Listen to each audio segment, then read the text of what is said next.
Hello everyone, welcome back to my channel. নিয়ে আসলাম সিমের বিচি দিয়ে রুই মাছের ঝোল রেসিপি। তো প্রথমেই দিয়েছি আমি সয়াবিন তেল, তারপর দিয়েছি কিছু পেঁয়াজটাকে আমি বাদামি কালার করে ভেজে নেব।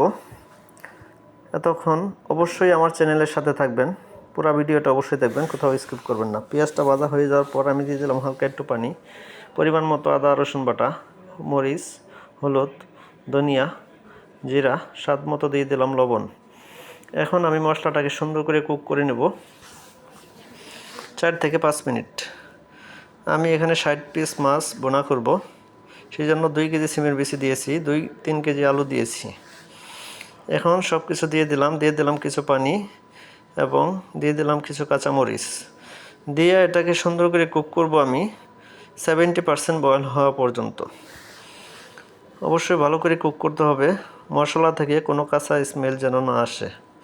কষানো শেষ আমার, এই পর্যায়ে দিয়ে দেবো পরিমাণ মতো পানি, দিয়ে এটাকে সুন্দর করে বলক ওঠায় নেব। তারপর দিয়ে দেবো কিছু ধনেপাতা কুচি, দিয়ে আমি সুন্দর করে ভেজে রেখেছিলাম রুই মাছ, সেগুলো মাছ উপরে ছেড়ে দিয়ে আমি হাই হিটে রান্না করব 2 মিনিট হাই হিটে রান্না করার ফলেই আমার ভিডিওটা পুরোপুরি রেডি। দেখেন আমার রেসিপিটা কত ইয়ামি হয়েছে আর কত জুসি হয়েছে। এমন জুসিনেস